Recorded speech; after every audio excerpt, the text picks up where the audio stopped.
सबसे पहला आ है अनन्य भोग्यत्व। अनन्य भोग्यत्व माने जानते हैं? मैं केवल भगवान का ही भोग्य हूं और भगवान ही मेरे एकमात्र भोक्ता है।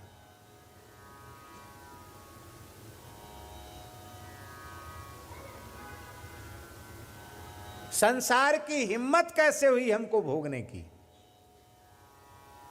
ये पिता माता भाई पति पुत्र ये सब हमको भोगे चले जा रहे हैं, इनकी इतनी हिम्मत कहां से हुई जो हमको भोग रहे हैं? क्योंकि हम भगवान के भोग्य नहीं बन पाए, हम शरीर संसार के भोग्य बने रहे, इसलिए संसार हमको भोगे चला जा रहा है।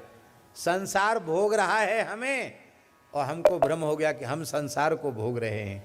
पर भोगा न भुक्ता भयमेव भुक्ता, हमने भोग नहीं, भोगों ने हमको उल्टे भोग लिया। भोग्य की सफलता कब है? जब भोक्ता उसे अंगीकार करे। आपने बहुत सुंदर रसोई बनाई, बड़े भाव से बड़ी पवित्रता से अपरस में आपने रसोई बनाई और बड़े प्रेम से भोग लगाया और हमको आपने पहले न्योता दे दिया और हम पहुंचे ही नहीं, हमने खाया ही नहीं। आपके मन में क्या होगा? बोलो, सही सही बताओ।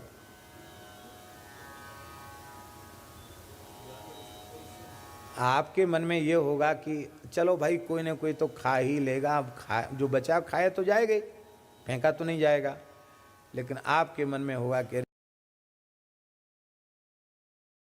अपना नित्य नियम भी ठीक से नहीं किया, इतना सब सामग्री जुटाई, वेद लक्षणा गाय का घी लेके आए, दूध लेके आई, इतनी बढ़िया बढ़िया मिठाई बनाई, वो महाराज ने देखा तक नहीं, मेरा सब गुड़ गोबर हो गया, सारा परिश्रम बेकार हो गया। ये जगदीश बाबू जी बैठे हैं, इनके बालेश्वर में एक वक्ता कथा कहने गए बाबा, और एक व्यक्ति ने उनको न्योता दिया। अब एक दिन पहले ही न्योता दिया जाता है कि नहीं कि कल आप हमारे घर पधारना, आपकी पधरावनी होगी। तो जब वो भोजन का समय आया, व्यक्ति गए, महाराज चलो भोजन कर लो। तो वक्ता जी बोले, भाई मेरी हालत बहुत खराब है, पूरी रात से उल्टी दस्त एकदम लूज मोशन हो रहा है, मैं आज शाम को कथा कह पाऊंगा कि नहीं कह पाऊंगा ये भी मुझे अपने आप पर भरोसा नहीं हो रहा है। मेरी तबीयत अकस्मात बिगड़ गई, माफ़ करो मुझे, मैं नहीं पा सकता। सच्ची घटना सुना रहे हैं, कोई दृष्टांत नहीं सुना रहे हैं। वो माताजी लड़ पड़ी उनसे, बोले अरे कैसे नहीं खाओगे, कोई हंसी खेल है? न्योता दिया है हमने, कल आपने स्वीकार किया है, आप अपने सत्य की रक्षा नहीं करना चाहते? माने प्राण भले ही दे दो तुम अपने, पर सत्य की रक्षा करो। अरे बोले मेरी हालत तुम देख रही हो। बोले हालत से क्या हुआ? मेरा पति 8 बजे सो के उठता है, पर मैंने पीछे पड़ के इसको 4 बजे जगाया, नहलाया धुलाया और रसोई में बर्तन मांजने से लेके हमारे सब्जी अमनियाँ करना, सारा काम हमारा सहयोग किया इसने।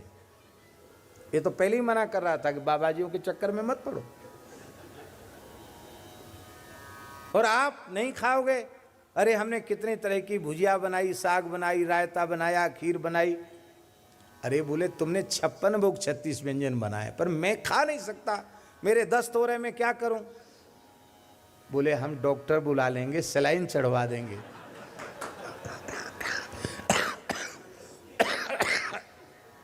बोतल चढ़वा देंगे, गोली खिला देंगे, इंजेक्शन लगवा देंगे, पर